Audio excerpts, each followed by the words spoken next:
Oke, Pak Iskandar, apa nih yang bisa kita diskusikan di sore hari ini? Oh, mau diskusi tentang CV Oke, apa? kita CV dulu. Apa, Kalau untuk bahasa sih aku ini agak bingung gitu. penggunaan bahasa ya? Oke, jadi penggunaan bahasa pada CV itu gini, Pak. Ada urutannya tuh begini. Urutan paling atas ya, gitu. Gunakanlah bahasa sesuai dengan yang diminta apabila permintaan khusus tersebut memang ada di info lowongan. Maksudnya gini, ada lowongan kerja di mana di akhir paragraf akhir kalimatnya itu muncul kalimat suatu yang sifatnya tuh arahan tegas. Misalkan, kirimkan Hmm, lamaran dengan format PDF, kan suka ada yang gitu. Kirimkan iya, lamaran maksimal sekian MB. Kirimkan iya ada. lamaran ke email ini. Kirimkan lamaran menggunakan bahasa ini. Nah, gitu. Jadi ada arahan Hmm. bahasa tegas dalam suatu loker itu, maka ikuti. Gitu. Itu adalah hierarki penggunaan bahasa paling tinggi ya, paling atas yang harus jadi prioritas. Nomor dua, apabila perintah khusus tersebut tidak ada, maka ada Iya. beberapa hal yang bisa dilakukan. Itu 2.1 ya, gitu. Apabila di sana ada momen Bapak untuk promosi diri, promosi Iya. kemampuan diri terkait kemampuan bahasa, karena memang posisi yang sedang dibuka itu membutuhkan bahasa asing tertentu atau bahasa tertentu, maka gunakanlah kesempatan mempromosikan kemampuan diri tersebut. Misalkan lowongannya pakai bahasa Indonesia, posisi yang dibuka itu misalkan rekruter internasional, di mana di situ akan Iya. membutuhkan kemampuan orang yang mampu berkomunikasi bahasa Inggris atau bahasa lain secara fasih. Ya udah pakai bahasa Inggris Oh, gitu, ya kan? Itu. Jadi kita lihat dulu ada arahan bahasa khususnya nggak nih, harus nulis pakai bahasa apa nggak ada. Oke, kita lihat posisinya. Posisinya ini, wah dari posisi kita kira-kira ini kesempatan kita untuk pamer kemampuan bahasa nggak? Kalau iya ya udah gunakanlah iya. gitu.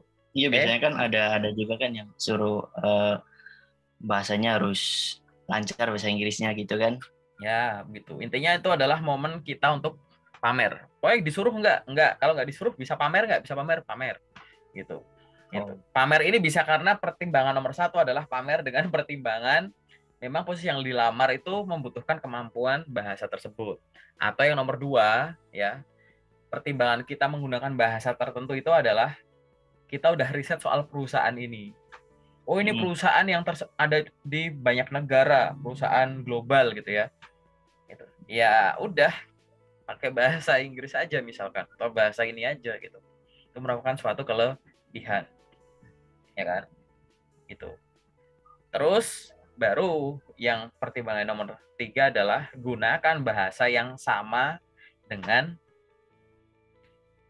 bahasa yang digunakan pada lokernya gitu. Oh, Gunanya untuk iya, iya. apa? Ini kesopanan. Nah, ini adalah hal yang paling netral, ya. Jadi kalau yang nomor satu sama nomor dua tadi nggak ada, baru pakai yang nomor tiga ini, gitu. Karena menggunakan bahasa yang sama itu kita ngelihatnya pakai prinsip kesopanan. Tapi ya kalau kita wah saya waktunya terbatas, saya nggak mau kebanyakan edit-edit, gimana? Kalau saran dari saya, udah pakai bahasa Inggris aja Pak, gitu. Mau loker Apa? pakai bahasa Inggris aja udah gitu. Oh, Ya, kalau mau jadi satu jawaban aja pakai simpelnya, bahasa Inggris. ya kalau mau simple ya udah pakai bahasa Inggris aja Pak gitu.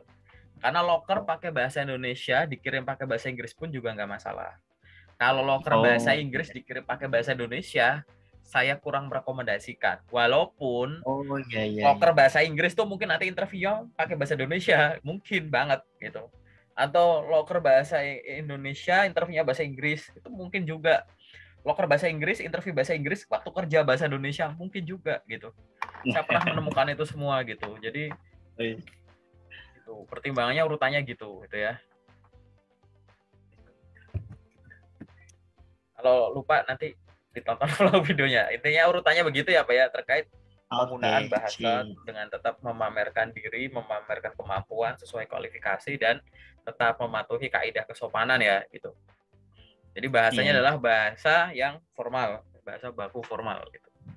Oke, ada lagi nggak Pak Iskandar, pertanyaannya soal bahasa menarik nih. Iya. Apalagi nih Pak? Untuk kayak apa aja yang perlu ditampilkan gitu kan, kadang kan perlu tuh, misal hobi apa perlu ditampilkan atau. Oke. CV itu isinya itu ada yang sifatnya mandatory atau informasi wajib yang harus ada di CV. Ada yang namanya opsional gitu ya. Info wajib itu apa aja? Satu, jelas nama lengkap. Itu adalah info wajib. Oke. Yang kedua, info wajib itu adalah informasi pribadi. Informasi pribadi yang menurut saya dari beberapa buku saya simpulkan itu wajib adalah tepat tanggal lahir, alamat email, nomor telepon, sosial media platform gitu. Jadi sosial media ini sebagai portofolio digital kita. Paling gampang LinkedIn lah gitu. Tepat tanggal lahir, alamat email, nomor telepon, sama sosial media platform. Jadi yang namanya gender, kewarganegaraan, marital status, suku, agama, nggak usah. Gitu. Itu yang sifatnya itu tidak usah. Ini bukannya opsional tapi tidak usah. Gitu. Kecuali kadang kan ada tuh yang kalau Bapak daftar jadi seorang frontliner, boleh masukin postur, tinggi badan, berat badan, boleh. Gitu. Tapi di luar itu nggak usah. Ya. Oke. Ya, informasi pribadi yang opsional lagi apa? Pas foto. Itu juga opsional. Tapi bedanya pas foto itu sifatnya opsional tapi lebih kan ke highly recommended gitu, lebih direkomendasikan gitu. Iya. Lebih ke sunnah muakkad gitulah bahasanya. Gitu. Ya. Tuh. Kalau apa tuh? Kalau untuk misalkan aku kan masih kuliah nih, terus untuk penulisan di CV-nya itu yang Oke, informasi pendidikan itu juga yang sifatnya wajib. Pendidikan itu tulis terakhir atau 2 terakhir saja. Kalau Bapak S2 ya tulis S2 dan S1. Kalau Bapak S1 ya S1 dan D3 atau S1 aja boleh gitu. Nah, gimana kalau terkait dengan pendidikan yang masih ongoing gitu ya? Tulis aja nggak apa-apa. Universitas ini periodenya katakanlah 2019 strip sekarang gitu misalkan. Nggak apa-apa gitu. Terus jurusannya apa? Gitu. Iya, semester akhir gitu ya. Boleh gitu. Boleh nulis semacam itu gitu. Jadi dimasukkan semacam itu caranya. Jadi tadi udah ya nama lengkap, kemudian info pribadi, informasi pendidikan gitu ya. Kalau loncat ya, sebenarnya ada summary CV atau ringkasan CV. Itu paragraf yang menjelaskan terkait dengan keseluruhan CV-nya Bapak gitu. Gitu. Jadi ada summary CV itu sifatnya juga wajib ada di CV. Kemudian pengalaman pendidikan. Jadi kayak singkatan pribadi kita gitulah.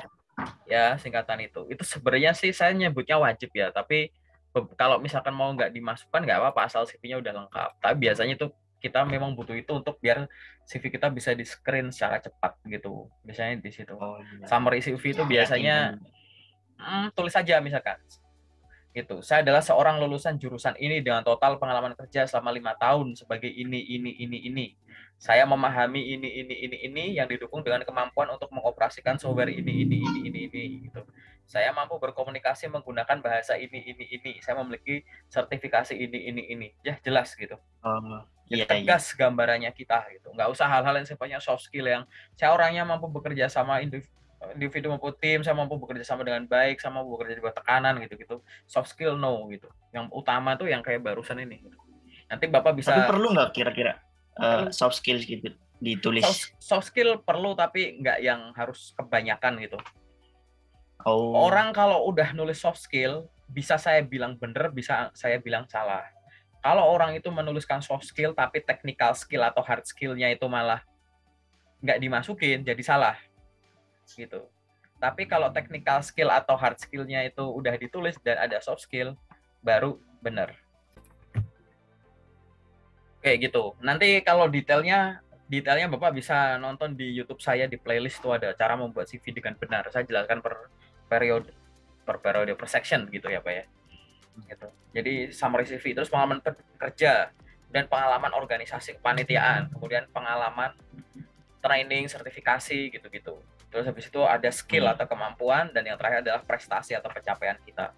Itu info yang wajib ada di CV gitu. Boleh nggak hobi itu masuk di CV? Boleh.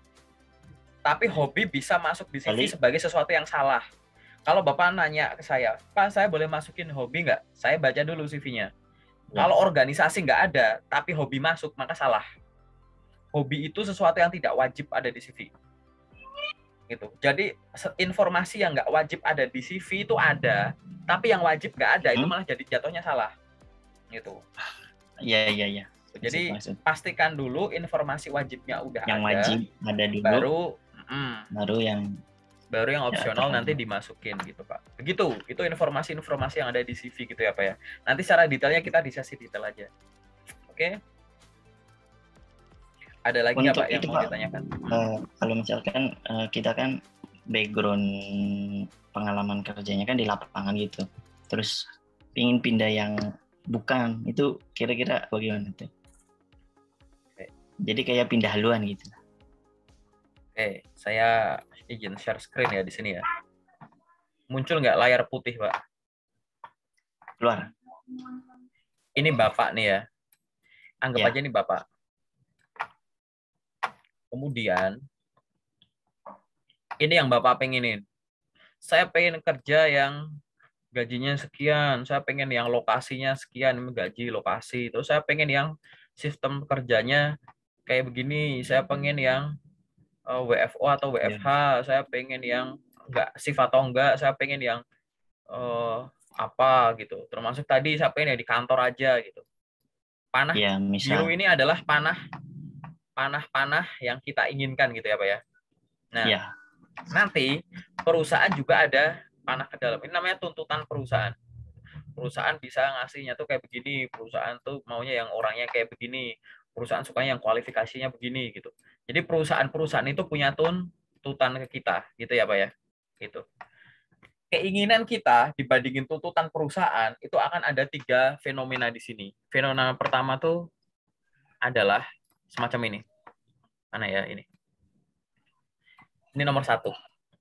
Yang kita pengen perusahaan itu juga bisa mengakomodasi gitu. Jadi ada gitu, udah ada pasangannya. Yang kita pengen itu memang di industri itu ada gitu. Iya. Oke? Iya. Jadi match gitu ya. Match. Ada yang nomor 2. Nih, misalkan ini. Yang kita pengen di industri itu nggak ada gitu. Saya pengen yang kayak begini deh gitu. Kerja 2 jam sehari misal gitu. Tapi full time misalnya gitu. Nah, ini evaluasi lagi nih kalau ada yang kayak begini. Jadi Bapak ada panah keluar dari keinginan tapi nggak ada industri yang bisa. Gitu. Ada juga yang tipenya kayak begini nih, nomor 3 ini. Gitu. Perusahaan nuntut sesuatu tapi Bapak tuh nggak punya ilmunya, nggak bisa gitu. Nah, ini yang harus Bapak highlight. Yang harus Bapak bener-bener pastikan lagi hal-hal semacam ini. Nih kayak begini nih, ada panah ke dalam tapi nggak ada panah keluarnya. Perusahaan itu nuntut sesuatu tapi kita nggak ada. Nah, ini harus dipertimbangkan sama siapa? Sama siapa saja yang ingin alih bidang gitu. Iya. Gitu. Bapak biasanya di lapangan megangnya alat tools yang hardware gitu kan, yang butuh sertifikasi tertentu. Tiba-tiba Bapak harus di kantor saja, hal-hal administratif, komunikasi yang mungkin biasanya sales lapangan jadi sales online misalkan dan lain-lain gitu. Biasanya operator jadi admin dan lain-lain gitu. Nah, pastikan dulu. Pertama, Bapak sudah punya ilmunya belum? Kedua, ilmu ini tuh mulai dari pengetahuannya dan keterampilan softwarenya misalkan, dan kemampuan bahasanya misalkan language gitu. Kan? Karena pengen saja tidak cukup, harus bisa dijawab gitu. Karena Bapak bukan merupakan seorang kandidat tunggal. Bapak akan dibandingkan dengan orang-orang yang memang sejak dulu sudah ada di bidang tersebut. Iya. Dan itu sih ibaratnya tantangannya. Iya gitu. Dan semacam ini di Indonesia menurut saya tetap normal-normal aja sih. Karena di Indonesia kan banyak banget orang yang misalkan bekerja tidak sesuai dengan jurusannya gitu kan. Gitu. Maupun orang awalnya kerjaannya A, berbeda jadi B gitu. Asal Bapak punya ilmunya, punya ininya, tunjukkan di CV, tunjukkan di sosmed Bapak, bikin postingan itu, branding. Bapak pengen dikenal sebagai seseorang yang hebat di bidang ini dan ini gitu, ada bidang baru gitu, sambil ngelamar. Karena kita nggak tahu loker yang cocok untuk Bapak itu yang Bapak ngelamar atau yang Bapak Iya. tawari gitu. Kan bisa datang juga tuh gitu. Gitu intinya. Jadi apakah saya bisa banget, boleh banget gitu. Saya nih contohnya nih, jurusan saya sama kerjaan saya semua nggak ada yang nyambung gitu. Tapi Iya ya kah? gimana ya, luangkan waktu saja gitu.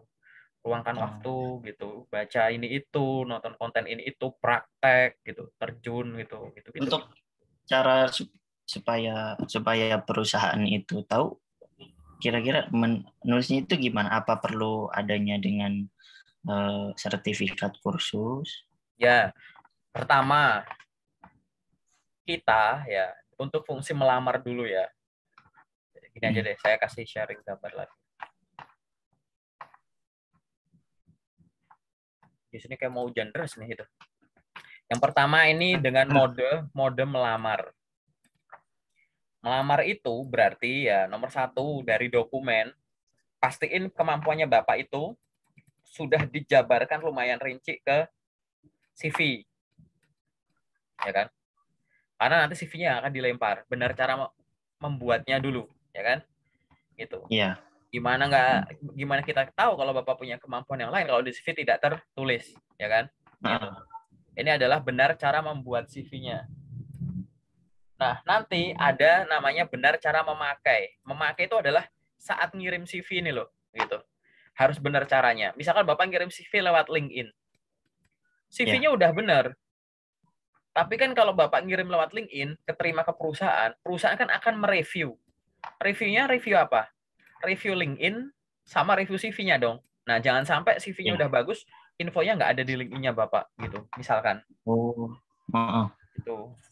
Jadi harus Iya, kayak iya. begitu dulu gitu. Jadi gimana cara biar kita tahu ya udah ini pastikan CV-nya udah dibuat dengan benar, mengirimkan lamarannya juga benar.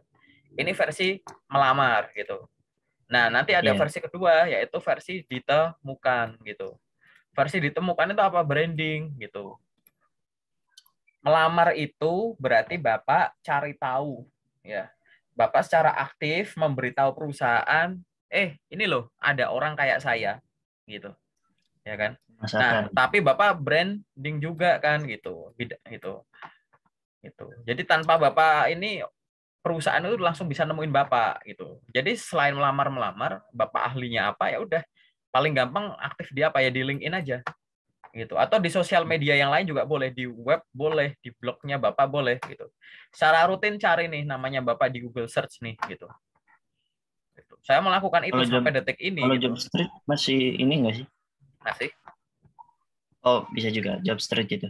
Ya, Jobstreet masih, tapi itu kan platform untuk melamar ya, untuk aktif ya, bukan untuk branding kan. Iya, Branding itu kan lebih bukan. yang interaksi dua arah kan, gitu. Iya sih. Jadi Bapak silahkan gunakan sosial media platform gitu. Jadi ya Jobstreet itu sosial media tapi lebih dominan di medianya, media nyari loker, media menemukan loker, media yang lamar. LinkedIn lebih imbang, medianya ada, sosialnya ada gitu. Bapak bisa ngelihat, bisa follow Hmm, orang, connect orang, bikin postingan, iya. komentarin postingan orang, masuk ke komunitas gitu-gitu. Jangan sampai Bapak punya LinkedIn isinya cuma buat nyari kerja dan ngirim lamaran. Itu seolah-olah Bapak punya dua job street ibaratnya. Ini jadi platform Oh, pencari kerja, ini platform pencari kerja gitu. Ya kan sayang oh, gitu. iya, iya, iya, iya. Gitu. Nah, ini yang sering dilewatkan tuh itu. Yang tahu LinkedIn dari temennya misalkan gitu ya. Cuma oh ini kayak Hmm. platform ya. Ngapain memperbanyak platform gitu. Kan lucu gitu. Kecuali memang ya ini saya fungsi ada sosialnya. Di LinkedIn kan saya tahu ulang tahunnya HR kapan saya ucapin kalau dia ultah.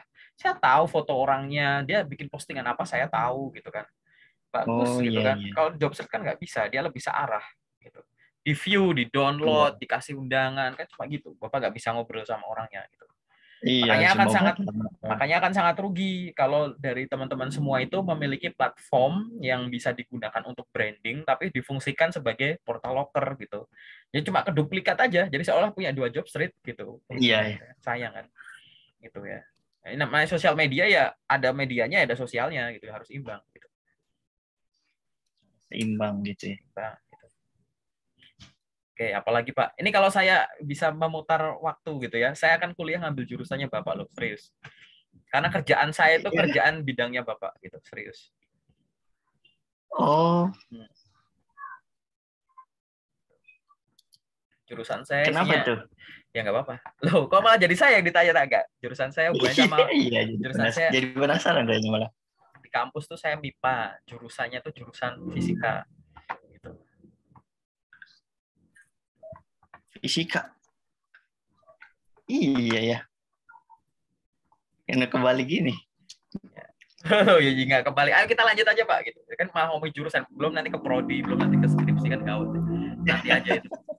Apalagi Pak yang mau didiskusikan? Ada lagi nggak yang umum gitu?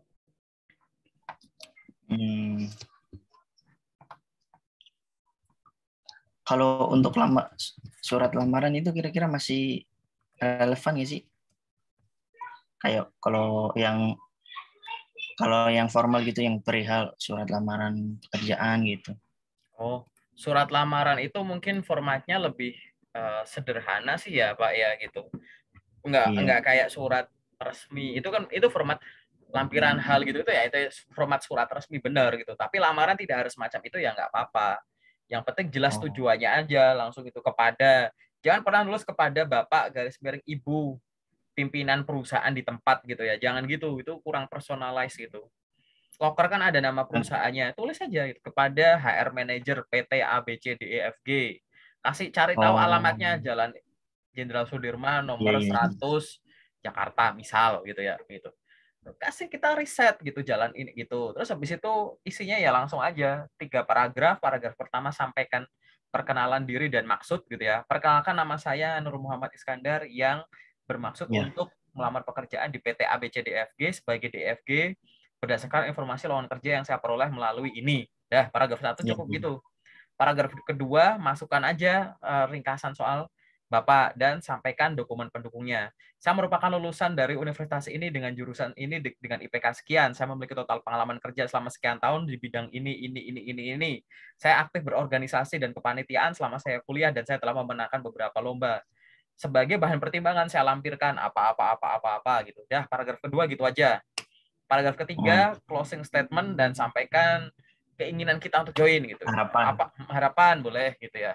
Gitu. Apabila Bapak membutuhkan informasi tambahan terkait dengan kualifikasi saya, silahkan menghubungi saya melalui email ini atau nomor WhatsApp ini. Gitu. Hmm. Atas kesempatan yang diberikan saya ucapkan terima kasih dah. Begitu aja. Nggak usah nomor lampiran hal gitu nggak apa-apa. Mau pakai yang begitu juga boleh. Kan Bapak nggak harus pakai. Terkadang itu kan dijadiin satu tuh.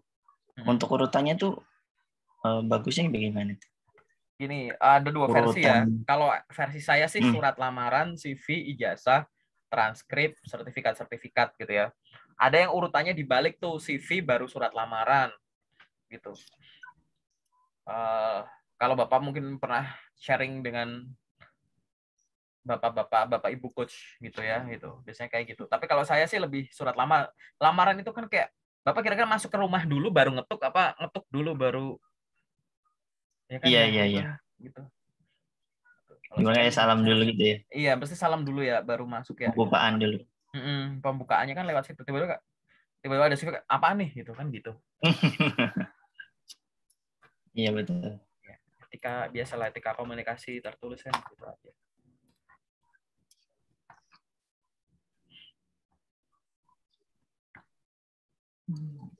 Apalagi Pak yang Bapak masih ada pertanyaan.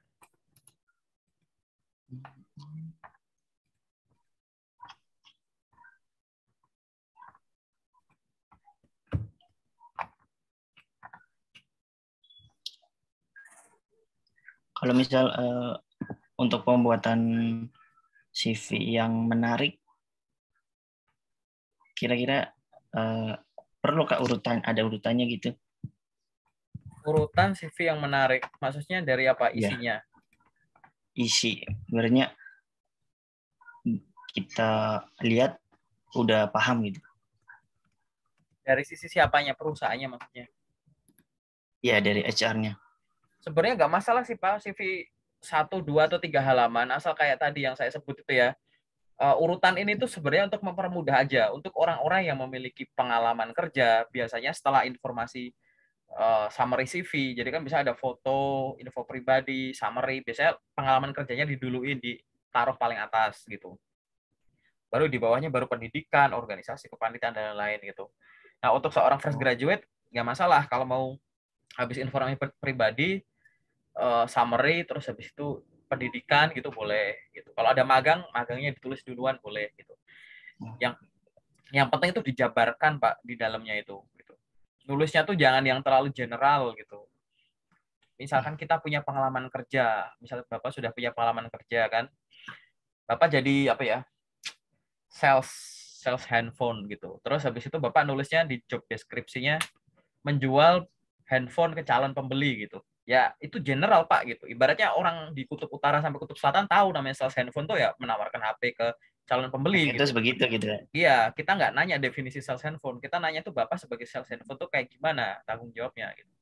Jadi harus lebih detail breakdown-nya, bukan sekedar mengecek ini, membuat ini gitu. Bukan itu yang dicari gitu. Jadi harus harus jelas di dalamnya gitu kan. Gitu. Misalkan saya punya pengalaman kerja apa gitu, admin. Ya sudah sebut saja angka gitu misalkan. Gitu kan. Membuatkan ini membuat laporan ini per hari berapa gitu kan. Gitu. Mengelola ini sistem pelaporannya ke siapa gitu. Membuat laporan harian atau mingguan ke siapa atasannya gitu. Kalau saya sales juga begitu, menjual handphone merek ini ke calon pembeli secara online dan offline misalkan, atau menjual produk motor ke calon motor merek ini gitu ke calon pembeli di area Jakarta dan sekitarnya misalkan gitu. Jadi jelas gitu. Beberapa poin, bikin balance beberapa poin gitu. Termasuk dengan pencapaiannya disampaikan. Bukan cuma poin-poinnya, poin ya kita tahu namanya ini tuh ya, ini sales tuh pasti jualan, ini menawarkan update produk, after sales gitu. Bukan itu yang kita cari gitu. Itu semua sales itu kita tahu. Definisi itu tuh gitu. Apa bedanya Bapak sama sales yang lain ibaratnya gitu. Admin juga semacam itu gitu kan. Saya jadi teller bank ya, membantu transaksi customer. Ya tahu gitu, semua nama teller itu begitu. Atau customer service, membantu itu menjawab pertanyaan nasabah. Iya CS gitu sih gitu. Terus tapi Ya, apa gitu. Ya kan? Jadi kita lebih harus general. lebih personalize hal-hal semacam ini. Personalize itu Iya, memang iya. mengakibatkan tulisan itu sedikit lebih panjang, tapi dengan sedikit lebih panjang ini nanti akan muncul active verbs gitu. Active verbs ini yang biasanya akan menjadi keywords gitu. Keywords ini biasanya kalau ada CV pakai sistem ATS friendly ya akan dicocokkan. Kalau nggak pakai ATS friendly juga bisa dicocokkan pakai mata. Jadi, oh dia pernah ngelakuin ini, pernah ngelakuin ini gitu. Kata kunci itu biasanya hubungannya sama active verbs. Ada yang pakai ibaratnya tuh software tertentu itu juga kata-kata kunci gitu, atau pengolahan tertentu atau hubungannya sama pengetahuan bidang tertentu gitu yang tersebut di CV gitu, itu juga merupakan kata kunci. Nah, alangkah akan membantunya gitu ya, membantu pembaca HR atau user apabila di job desk itu jelas lingkup kita nih loh tanggung jawabnya Pak gitu, sekian cabang, sekian orang, sekian target, sekian wilayah gitu, Iya. yang membedakan Bapak dengan yang lain gitu. UVP ya, Unique Value Oh, Proposition nanti akhirnya jatuhnya. Itu ceritanya Pak. oh. Ini nanyanya agak acak nih. Oh lu nggak apa-apa, boleh. Memang kayak gitu. Acak boleh gitu. Oh, Mau ditulis dulu boleh. Aduh kemarin kapan itu ada yang panjang bentar Kak. Aku ada pertanyaan titipan teman-teman. Oh titipan ya, gitu boleh aja bebas. terus sama itu untuk kita kan ibaratnya kalau di loker kan itu kan ada syarat pendidikannya. Misal pendidikan terakhir accounting, sedangkan saya nggak ada backgroundnya. Kira-kira itu apakah masih bisa buat untuk ngelamar atau kira-kira apa aja gitu? Menarik ya pertanyaannya ya. Loker itu biasanya saya klasifikasikan jadi 3 jenis loker. Ada lowongan kerja tuh yang spesialis. Misalkan dari sisi pendidikan tuh minimal S1 kedokteran hewan. Itu kedokteran umum, kedokteran gigi, kesehatan masyarakat gitu ya. Itu nggak bakalan bisa diterima gitu. Kita butuh kedokteran hewan misalkan gitu. Iya. Ada sedikit yang lebih longgar. Lebih longgar itu biasanya dia menyebutkan beberapa tingkat pendidikan atau bidang tertentu. Minimal D3 atau S1 marketing, administrasi perkantoran, ini atau jurusan lain yang setara gitu biasanya. Bahasanya gitu. Itu sedikit lebih longgar dari sisi pendidikan. Ada yang sangat longgar, minimal SMA atau SMK. S1 semua jurusan. Itu longgar sekali Iya, gitu. Nah, sangat longgar. pertanyaannya adalah kalau Bapak udah tahu jurusannya Bapak apa, ya udah cari loker yang sedikit longgar atau longgar saja. Jangan nekat nabrak Oh, ke yang spesialis, itu buang-buang waktu, energi, pikiran, perasaan gitu-gitu ya. iya, iya, iya, iya, tahu. Gitu. Maksud. Tapi kan saya udah menguasai itu. Saya ada sertifikasinya, Oh, boleh dicoba gitu. Tapi jangan sering-sering. Karena rokok spesialis tuh ini baru ngomongin pendidikannya ya. Pengalaman kerja juga sama. Ada pengalaman kerja tuh yang strict, minimal 5 tahun di posisi yang iya, sama. Ya sudah. Jadi nggak usah ditabrak gitu, ya kan? itu Yang udah ada yang udah sedikit, udah bisa diganggu gugat deh. ada yang sedikit lebih longgar, memiliki pengalaman sebagai ini 2 sampai 5 tahun gitu misalkan gitu. Itu agak longgar gitu. Ada yang sangat longgar, memiliki pengalaman kerja minimal 1 tahun, fresh graduate dipersilahkan melamar. Ini longgar lagi gitu Iya, dari kadang pengalaman ada kerja. begitu. Nah, makanya tadi dibaca dulu. Begitu ada lowongan kerja, ya kualifikasi itu Hmm, dibaca. Sebenarnya loker yang butuh keahlian khusus, mulai bidang khusus, pengalaman khusus, keterampilan khusus gitu ya, atau dia sedikit longgar, jadi beberapa jurusan dengan beberapa komposisi pengetahuan dan pengalaman gitu tuh dia bisa masuk, atau yang sangat longgar nih gitu, ibaratnya mau udah jago banget atau belum bakal diajarin di sini gitu. Nah berarti kan Bapak ngincer yang ini atau yang ini kalau mau nyimpang. Jadi pertanyaan awal tadi, kalau saya misalkan nyimpang jurusan, ya cari yang ini kan, yang sedikit longgar atau yang ya, sangat longgar. Jangan ngincer yang spesialis gitu. Spesialis tuh biasanya lebih lebih kemungkinan lebih tinggi kalau akan langsung ditolak gitu ya. Kalau dicoba boleh, ingat ya, kalau dicoba boleh, ya, dibuktikan maksud saja gitu. mm, Gitu. supaya tidak buang-buang waktu gitu ya. Iya, ya tadi waktu, tenaga, pikiran, perasaan itu ya. Gitu. Perasaan sih biasanya. Iya. Berharaplah ngerasa PHP Iya, perusahaan lah. Pikirin porsi Anda biar tenaga tuh nggak capek gitu. Ya kan ibaratnya sama Pak, capeknya sama loh ya kan. Mau ngeluh atau enggak kan sama-sama belum keterima gitu. Jadi capeknya sama gitu. Ngapain ngeluh gitu. Mending tenaga iya. ngeluh itu untuk nyari oke apalagi nih ya kan gitu. Ada lagi nggak Pak? Kayaknya itu sih. Ya udah. Kalau kayaknya ini berarti udah ya.